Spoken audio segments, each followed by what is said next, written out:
Angel Locsin dinipensahan si Joaquin.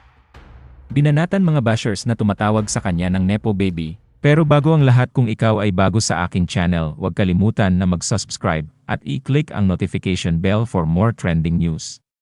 So mainit na pinag-usapan ngayon ang anak ni Neil Ars na si Joaquin matapos itong makapasok sa Ultimate 8 ng PBB Tapatan. Tinawag itong ng mga netizens na isang Nepo Baby at kaya lang nakapasok sa Ultimate 8 dahil gamit ang pera at koneksyon ng kanyang mga magulang. Kaya naman pumasok sa eksena si Angel Locsin, dinipensahan si Joaquin sa mga bumabatikos dito. Sa kanyang post, diretsahang sinagot ni Angel ang mga tumatawag kay Joaquin na Nepo Baby. Sabi ni Angel, bihira lang siyang mag-social media pero nagulat siya sa ilang komento. Tinanong niya kung ano raw ba ang kasalanan ng anak niya para mabrand ng ganoon dahil lamang sa naging asawa niya ang ama nito. Ibinahagi rin ng aktres na nagsimula siya noon na sumasakay ng jeep at bus papuntang tapings at iginiit na hindi galing sa nakaw ang pera niya. Binanggit din niya na nagbigay siya ng 12,000 boto kay Joaquin sa buong journey nito at pabirong sinabing baka dagdagan pa niya para lalo lang maasar ang mga gumagawa ng issue. Dagdag pa niya, imbes na humingi ng proyekto, pinili umano ng anak niya na mag-audition sa PBB.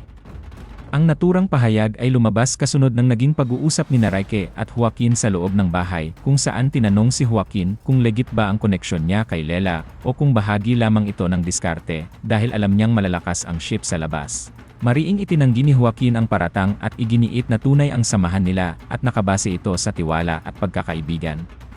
Connection with Lela legit? Or is it all for show? Absolutely legit. Been friends since outside, and we're friends. We're good friends. There's not much I could say. Bihira lang akong mag-social media pero nagulat ako sa comments ng ilang tao dito. Ano namang kasalanan ni Joaquin at naging asawa ko ang dad niya para mabrand siya as Nepo Baby para namang hindi ako nag-jeep o bus papuntang tapings ko dati. Ka-level ko pala si Diskaya pero ang pera ko hindi galing sa nakaw. Yung 12,000 na boto ko kay Joaquin sa buong journey niya baka dagdagan ko pa para maasar ko lang yung ibang gumagawa ng issue.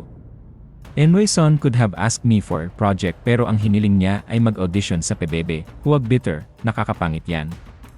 Ang buong pahayag ni Angel Locsin.